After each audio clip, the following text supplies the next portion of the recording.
राज्य की अध्यक्षा बहन सविता, हमारी राज्य की महासचिव जनवादी महिला समिति की बहन उषा सरोभा, राजकुमारी दीदी जिनको आप जानते हैं सब, और अमिता, और हमारे यहाँ से पार्षद रही और हमारी बहुत ही वरिष्ठ नेता बहन जसवंत कौर, और यहाँ पे उपस्थित साथी जनता, साथी राम कुमार, और असल में तो जिन चेहरों को मैं देख पा रही हूँ वो तमाम चेहरे भी बहुत गणमान्य लोग यहाँ पे उपस्थित है इस इलाके के, इस जिले के। तो सभी अलग अलग जगह से, अलग अलग किसान संगठन, लॉयर्स एसोसिएशन, खेत मजदूर और लेखक भी यहाँ पे हैं, और अलग अलग मोहल्लों से आई हुई मेरी प्यारी बहनों।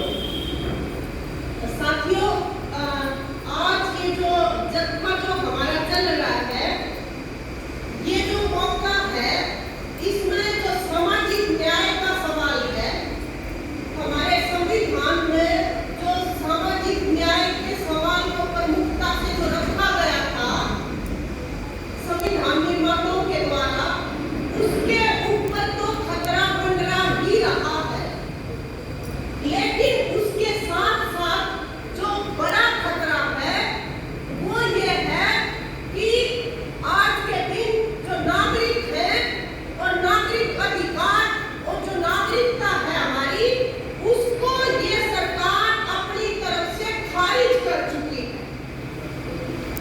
आप ये देखिए कि ये जो परिवार पहचान पत्र जो आएगा, असल में ये इंडिविजुअल जो केंद्र में था, लोकतंत्र के अंदर जो व्यक्ति केंद्रित है, लोकतंत्र की मूल आत्मा, इसके अंदर चाहे वो कितना अमीर हो, कितना गरीब हो, कोई 30 मार्क का हो, कोई रंग हो, कोई काला हो, कोई गोरा हो, कोई महिला हो, कोई पुरुष हो, लेकिन कानून के सामने जो व्यक्ति है, वो व्यक्ति की गरिमा जो है वो सबसे अहम थी।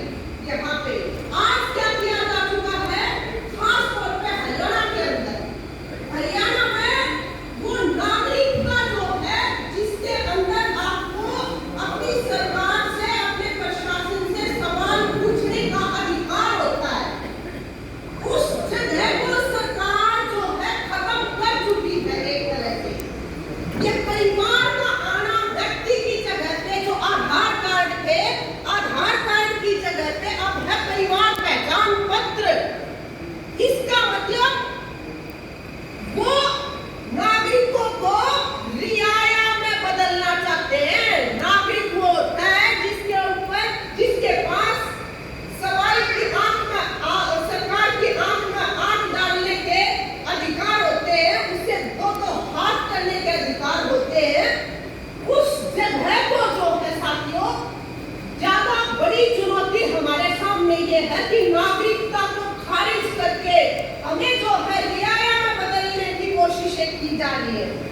आपसे मत बोलिए, आप अपनी जाति के हिसाब से बोलिए, आप अपने धर्म के हिसाब से बोलिए, आप अपने इलाके के हिसाब से बोलिए, तो हम आपकी सुनवाई करेंगे, वरना हमारी बला से, मतलब ऐसा ये अंदाज चल रहा है। आप ये देखिए कि जिला हेडक्वार्टर है फतेहाबाद, रोहतक भी हमारा, जहाँ से हम आए हैं, उस जगह के ऊपर और तो छोड़ दें, जो साफ पीने का पानी है वो पानी तक नहीं मिल रहा है आज के दिन, उसके अंदर सीवर का पानी मिला हुआ है। आपके यहाँ पे है ये समस्या? बिल्कुल, हमारे यहाँ पे भी सब जगह पे भी ऐसा हो रहा है कि वो पानी का रंग भूल चुके हम। ऐसा काला काला पीला पीला पानी आता है, जो पानी, जो जल जिसको कहते हैं, जो पीने का, वो तो उसकी क्वालिटी के आसपास भी हो। गंदगी के ढेर बने लगे हुए हैं, शहर मतलब जो है कूड़े के ढेरों में बदले जा चुके हैं ऑलमोस्ट। जहाँ से निकलो इतनी गंदगी है यहाँ पे, सीवर जो है वो ओवरफ्लडिंग है। ये नागरिक सिविक सोसाइटी के अंदर ये नागरिक अधिकार है, लेकिन इन नागरिक अधिकारों को जिस तरह से इनकी उपेक्षा की जा रही है, आज अगर आप प्रशासन के पास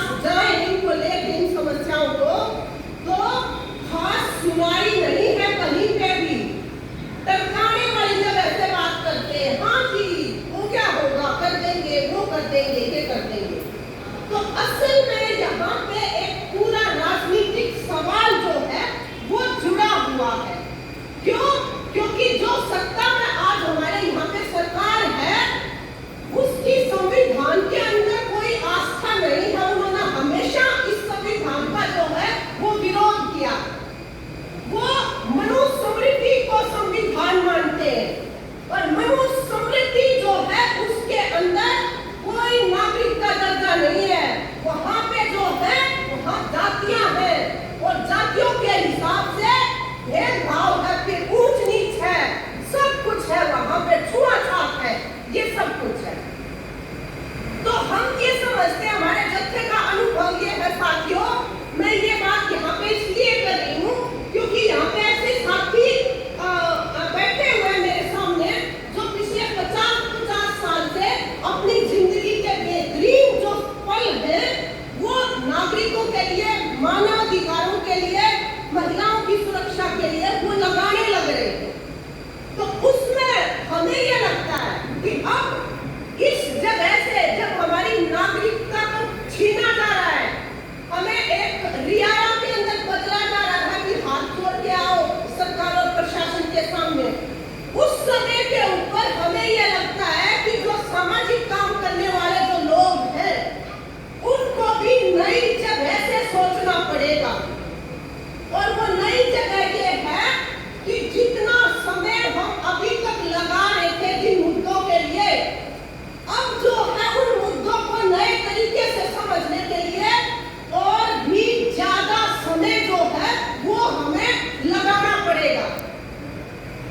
एक है समय की बात, दूसरा ये है साथियों कि अभी तक जो आंदोलनकारी भी है, आप इसके लिए आलोचना कर सकते हैं, मेरी अपनी बात भी रख सकते हैं, लेकिन सभी पूरा समाज जो है सब यहाँ पे आसान रास्तों पे चलने के आदी हैं। हम जो आसान रास्ते हैं वो अपनाए गए हैं। अब जो चुनौती है वो आसान रास्ते पे चल के उसका मुकाबला हम कर नहीं पाएंगे, मुश्किलों से टकराना पड़ेगा, मुश्किल रास्तों पे बढ़ना पड़ेगा। और वो जो मुश्किल रास्ते हैं उनमें भी निशाना सही जगह पे लगे हमारा, उसके लिए भी अपने साथ भी बहुत ज्यादा जद्दोजहद करनी पड़ेगी। क्योंकि आंदोलनों के उन्होंने तो गठजोड़ बना लिया ऊपर, बहुराष्ट्रीय कंपनियां हैं, ये सरकार है और इनके जो धरना से अमीर जो लोग हैं उनका एक गठजोड़ है आम नागरिकों के खिलाफ, कमाने खाने वालों के खिलाफ। तो उनका तो ये गठजोड़ जो है, अब इसका मुकाबला अगर करना है, उनके पास धन दौलत है, उनके पास जो है फौज, फौजे, पुलिस, ये चीजें हैं। अब इसका मुकाबला हमें करना है तो हमें भी अपनी जो रणनीति है वो ज्यादा गहनता के साथ, ज्यादा गंभीर जगह से बनानी पड़ेगी। हमें अपने पाले के जो खिलाड़ी हैं, हमारे जो दोस्त हैं, जब दुश्मनों से पाला पड़ रहा है उनसे बाजी लगानी है तो अपने दोस्तों को किस तरह से साथ में लिया जाए उसके लिए बहुत अच्छे से सोचना पड़ेगा। मतलब ये है कि जो अंतःसूत्र है हमारे आंदोलनों के, जो आपस में जुड़ाव है हमारे आंदोलनों का, अभी तक एक संगठन, एक मुद्दा, एक आंदोलन, उससे बात बढ़ेगी नहीं। किसान आंदोलन का अनुभव क्या सिखाता है हमें इस देश के अंदर कि इस सरकार के अगर घुटने टिकवाने हैं तो तमाम जो ऐसे अंश हैं हमारे समर्थन के, उन समर्थन के अंशों को किस तरह से अपने साथ जोड़ा जाए, इसके लिए तमाम अंतःसूत्रों को पकड़ के उन धागों को जो है वो जोड़ना पड़ेगा हमें। और वो उस समझ के आधार पे फिर जो है आगे बढ़ना पड़ेगा। और उसमें दूसरा तीसरा काम ये निकलता है, एक तो मतलब हमने बताया कि समय ज्यादा लगाना पड़ेगा, दूसरा ये बता रही मैं कि बड़ी आसान रास्तों से बात बढ़ेगी, मुश्किल रास्तों पे चलने की आदत और तैयारियां करनी पड़ेगी हमें जो है। तीसरा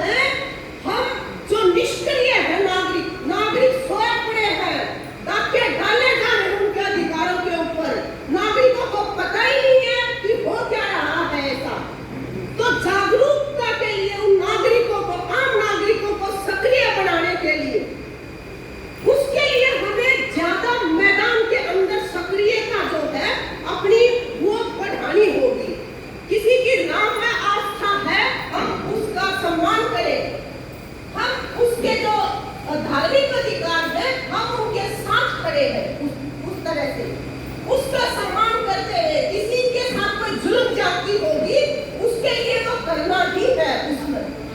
और इसके अलावा जो प्यार के रिश्ते हैं समाज के अंदर जो है आपसी प्यार प्रेम के रिश्ते, अभी तक हमारे यहाँ की संस्कृति ये है कि ज्यादातर हम जो थोड़ा सा भी थोड़ा मतलब संपन्न है वो एक दूसरे को खोए करके देखने की संस्कृति है कि अच्छा कौन जा रहा है केगा मैं केगा हूँ मैं क्या समझू इसको ऐसा ना। हमें उनके साथ जो है वो जो है मुलाजा जो है इंसानी रिश्ता जो है वो इंसानी रिश्ता जो है वो मजबूत करना पड़ेगा। उनकी सक्रियता और उनको अपने मैदान में लाने के लिए साथियों जो सामाजिक काम करने वाले जो हैं वो उनको बहुत ज्यादा मतलब इंटेलिजेंटली बहुत एफिशिएंटली बहुत मतलब क्या कहें कि रणनीतिक तरीके से आगे काम जो है अपने लेने की जरूरत है हाथ में। और इसमें बहनों सबसे बड़ी बात यह है कि जैसे अभी सविता बता रही थी कि जब कायदे कानून के राज को खत्म करने की कोशिशें चल रही है पूरी दुनिया के अंदर, इस दुनिया को जो है अमीरों के हिसाब से साधने की कोशिशें की जा रही है कि जो अमीर कहेंगे जो धर्मा सेठ कहेंगे दुनिया उसके हिसाब से चलेगी। ये लोकतंत्र ये कायदे कानून ये सारी चीजें जो है ये बीते जमाने की बात है। अब तो 12 घंटे काम करना पड़ेगा 8 घंटे नहीं, श्रम कोड बिल्कुल ला चुके हैं उस तरह से।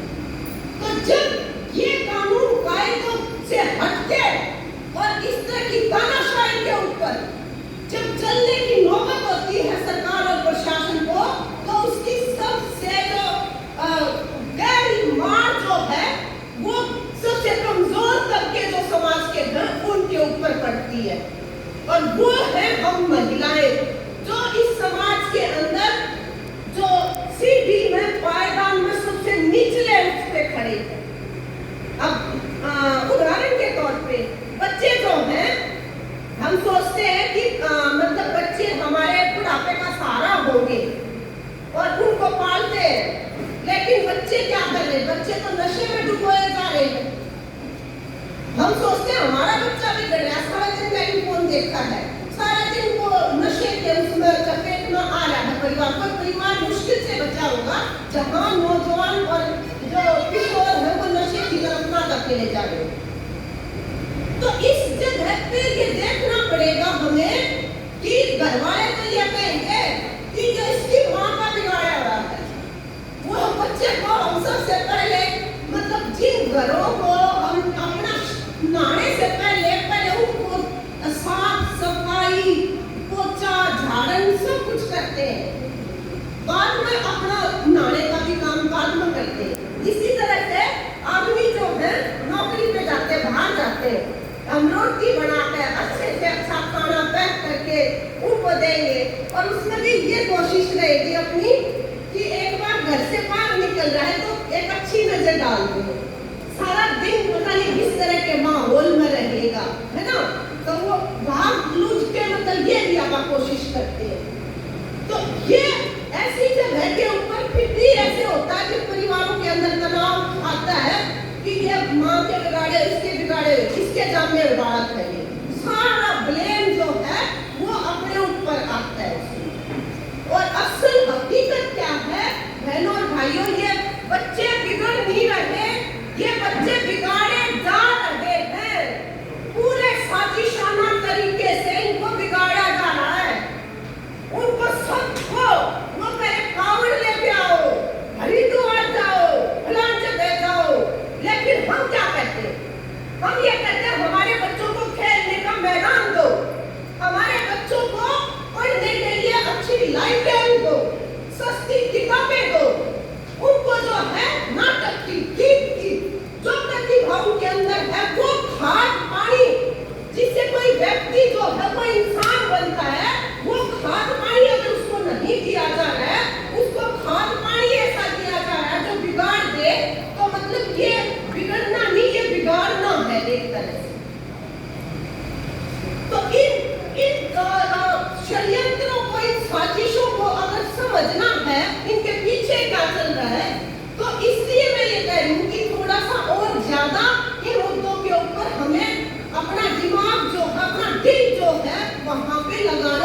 देगा, क्योंकि पूरा मीडिया जो है वो खरीदा जा चुका है पैसे में आज के दिन।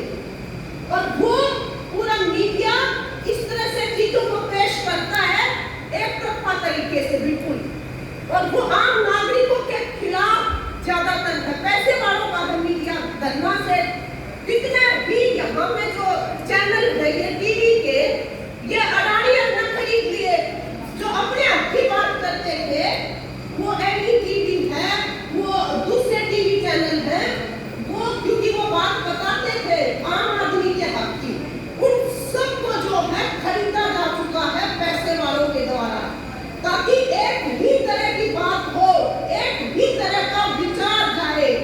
तो ये जो मीडिया की इस तरह का हमला है उनके हक में, उनके बारे में होके, अब इस हमले के लिए भी हमें जो है अपने अपने वो खड़े करने पड़ेंगे। अब मोहल्ले मोहल्ले के अंदर हमें भी अपने छोटे छोटे से चैनल बना के रखने पड़ेंगे, व्हाट्सएप ग्रुप बनाओ, अपने यूट्यूब के वो चैनल बनाए, हम भी इसका मुकाबला तो करना है ना, और कर सकते हैं हम, क्योंकि हम दिल से लगे हुए हैं, वो फरेब की जगह से, वो झूठ और चोरों की जगह से लगे हुए हैं। हम जो है हम ईमानदारों की जगह से, दिलेरों की जगह से, कमाने वालों की जगह से, अपने हक के लिए जो खड़े तरीके से खड़े होते हैं, हम वो लोग हैं। हम जो काम करेंगे उसके अंदर जो गुण होगा, वो जो काम कर रहे हैं वो उससे बिल्कुल अलग होगा। और इतिहास ये बताता है यहाँ पे कि जीत उन्हीं लोगों की हुई है हमेशा। अंधेरे कितनी ही देर तक यहाँ पे रात जो है वो बॉल को रोक के रखे, लेकिन अंतिम तौर पे जो है वो सवेरा होता है, रात जाती है। तो ये जो सारा जो आलम है, इसके अंदर मतलब जो हमारा सबसे बड़ा हथियार था, सबसे जो चिंता की बात है बहनों, जो सामाजिक न्याय के लिए जो लड़ने वाली ताकतें थी हम, जिसके अंदर महिलाएं हैं, दलित हैं, अल्पसंख्यक है, जिसके अंदर पिछड़े लोग हैं, जिसके अंदर गरीब लोग हैं, हम सब जो एक थे, एक जगह पे जाके एक नागरिक की तरह से, आज उन रिश्तों के अंदर जहर घोला जा रहा है। एक तरह से हमें जाति के आधार पे बांटा जा रहा है, जातियों के आधार पे सबके देवता बताए जा रहे। तुम्हारा कुलगुरु ये है जी, तुम्हारा क्या लेना देना उनसे, तुम्हारा देवता तो ये है जी, तुम्हारा क्या लेना देना उनके गुरु से, उनके राम से। ऐसे हाथ हाथ करके बिल्कुल ऐसे समाज में जो एकता थी हमारी, जो हमारा हथियार था एकमात्र नागरिकों का जो है, उनके साथ बात करने का, उनको बातचीत के लिए मजबूर करने का, आज उसका छिलका छिलका जो है वो करने पे उतारू है। और हम उस चीज को समझ नहीं पा रहे। हम भी हाँ जी, मुस्लिमों का तो देखो ये तो जी मतलब ये ऐसा खाना होता है जी, ऐसा पहनावा होता है जी। अरे क्या हो गया, हर धर्म के अंदर अच्छे आदमी है, हर धर्म के अंदर बुरे आदमी है, हर जाति के अंदर अच्छे आदमी है, हर जाति के अंदर बुरे आदमी। जो इंसान अच्छे हैं, असल में हमें तो इंसान का साथ चाहिए, जो मुसीबत में, जो संकट में, जो खड़े तरीके से हमारे साथ खड़ा हो। हमें वो इंसान की पहचान करनी है, ये जात धर्म की पहचान नहीं करनी है। और ये क्योंकि अपने अनुभव से जान के आप तो काम करते रहे हो। जैसे अपन जाते हैं अधिकारियों के पास, स्कूलों में टीचर नहीं है, रोडवेज में जो कर्मचारी नहीं है, हेल्थ सेंटर जो है वहाँ डॉक्टर नहीं है, दवाई नहीं है ना। तो ये आलम है हर जगह पे।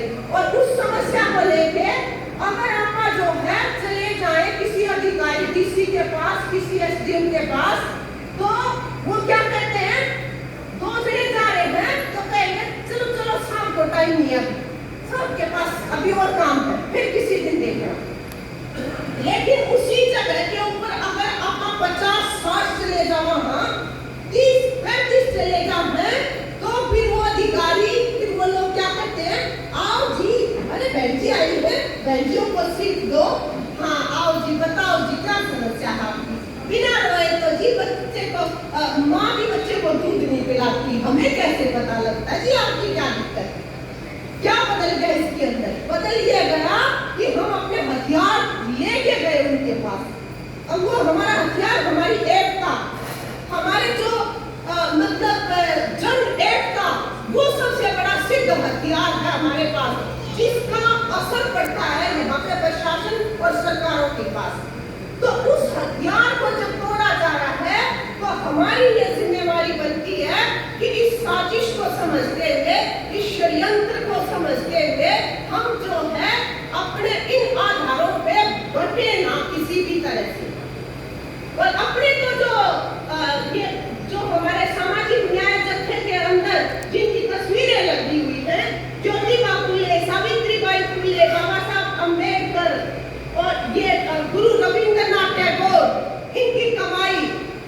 इनकी कमाई क्या है? इन्होंने ये कहा कि छुआछूत बहुत बुरी चीज है हमारे समाज के लिए। औरतों के साथ जुल्म करना, औरतों का उत्पीड़न करना, साथ भेदभाव करना बहुत गलत है। ये समाज के अंदर जो है गरीबों को सताना, वो बहुत ही असहनीय चीज है हमारे लिए। इनकी जो कमाई है, हमारे पुरखों की जो कमाई है, जो उन्होंने हमें दी और जिसकी वजह से हम आज यहाँ पे नागरिकों की तरह से खड़े होकर अपनी बातचीत कर रहे हैं, उस कमाई को जो है वो जाया कर रही है सरकार। इन सबको झुठलाने की कोशिश कर रही। तो हमें ऐसे में इनके सामने जो दोस्ती है, इनका जो उस संदेश को सिर्फ कर्मकांड की तरह से जुबान पे बोलने के लिए नहीं, दिल के अंदर धारण करना,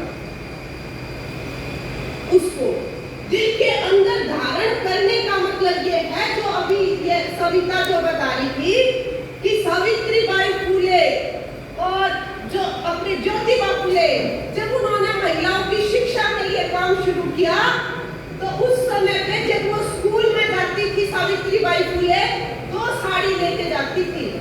एक साड़ी जो रास्ते में हो जाती थी, उनके ऊपर गोबर फेंका जाता था, उनके ऊपर थूका जाता था, क्योंकि वो महिलाओं को शिक्षित करने की कोशिश कर रही थी। वो विधवा महिलाओं को जो है आगे लाने की कोशिश कर रही थी। तो उनके ऊपर इस तरह से गोबर फेंकना, उनका बहिष्कार करना, राजा राममोहन राय जैसे को उनके घर वालों ने भी कह दिया ये हमारी संतान ही नहीं है जो ऐसी बात करता है सती प्रथा के खिलाफ। तो ऐसी जगह पे ये नहीं है कि सावित्रीबाई फुले ने या ज्योतिबा फुले ने वो काम करना बंद कर दिया हो ना। जितना विरोध हुआ, उन्होंने ये कहा कि ये जायज बात है, महिला शिक्षित होनी चाहिए, उनको शिक्षा का अधिकार मिलना चाहिए, और मैं अपनी पत्नी को भी पढ़ाऊंगा और जो महिलाएं जो पढ़ना चाहती है उनको भी पढ़ाऊंगा। घरवालों ने बहिष्कार कर दिया, समाज ने बहिष्कार कर दिया, लेकिन फोटो किसकी आज सामने लगती है समाज के अंदर? ज्योतिबा फुले और सावित्रीबाई फुले, जिनको नीचा दिखाने की कोशिश की, जिनकी उपेक्षा करने की कोशिश की, जिनको जो है पीछे धकेलने की कोशिश की। जमाना किसको याद करता है? जमाना उन्हीं को याद करता है जो मुश्किल जगहों पे पैर जो है टिका के रखते हैं। ये नहीं कि थोड़ी सी जिस तरफ की हवा आई उसी हवा में इधर उधर, उससे काम चलने वाला नहीं है अभी जो अपना है। तो अभी ये जो संदेश अपना कि अंधविश्वास के खिलाफ, रूढ़िवाद के खिलाफ जितने टेलीविजन पे प्रोग्राम दिखाए जाते हैं, महिलाओं को षड्यंत्रकारी भूमिकाओं में दिखाया जाता है, घर तोड़ने वाली, दूसरों के घरों में आग लगाने वाली और ऐसी वैसी जो वो है वो दिखाई जाती है। तो ये कर्मकांड, ये रूढ़िवाद, ये मीडिया के द्वारा किया जा रहा झूठा प्रचार प्रसार जो है, इसकी चपेट में नहीं आना है अपने को। और दूसरा जो हमारी नौजवान लड़कियां हैं, हमारी नौजवान लड़कियां आज के दिन बहुत ज्यादा कई तरह से असुरक्षा के घेरे में है, और सामाजिक न्याय जो है वो सामाजिक न्याय नौजवान लड़कियों से हम ये कहना चाहते हैं, हमारा अनुभव ये है कि हमारी संस्कृति के अंदर जो सादा जीवन, उच्च विचार, ये जो एक मंत्र, मूल मंत्र हमारा रहा है, इसको अपनाएं अपने जीवन के अंदर, इसको धारण करें। मीडिया जो है, मीडिया क्या सिखा रहा है? जो पैसे वालों का मीडिया, वो क्या सिखा रहा है नौजवान लड़कियों को कि अपने शरीर को चमकाने पे मेहनत करो, चमकाने पे, बालों को चमकाने पे, अपने जो कपड़ों को वो करने पे। हम कहते हैं अपनी बुद्धि को चमकाने पे मेहनत करो, अपने ज्ञान को चमकाने पे मेहनत करो। वो जब चमकेगा हमारा, उसकी आंख में जो है बहुत बड़े बड़े जो लफाज और गद्दार जो है वो इंसान बनने लगते हैं जब ये देखते हैं। तो इसलिए हम जो ये इनके द्वारा जिस तरह का जीवन विजन जो दिया जा रहा है, रही है, तमाम आज के दिन वो उल्टी गंगा पहाड़ी है, उससे बचते हुए और अपने हितों को, अपने हकों को पहचानते हुए, अपने दोस्तों और अपने दुश्मनों को पहचानते हुए, अपने घरों को भी प्यार मोहब्बत से चलाएं। कोई बात नहीं, बालक गलती कर दे, बड़ा गलती कर दे, होती है सबसे, गलत माफी खाना सब कुछ वो रखना चाहिए वहाँ पे जो है, अपना शांति रहे उसमें परिवार के अंदर, तभी हम ज्यादा से ज्यादा काम कर पाते हैं। तो वो शांति रखें, हर चीज को सुलझाने के तौर तरीके सीखें और गरीबों को, जो महिलाओं को, दलितों को, अल्पसंख्यक और पिछड़ों को अपनी एकता के आधार पे उसको, उस विजन को समझते हुए आप लोग जो है आगे अपना काम उस दिशा में जारी करेंगे, ऐसी हम आपसे अपेक्षा रखते हैं। और आप लोगों ने जो हमारी बातचीत सुनी, हमें जो मालाएं पहनाई इस मौके के ऊपर, जो प्यार प्रेम और लाड दिया है, उसके लिए हम आपके शुक्रगुजार हैं। हमारी एकता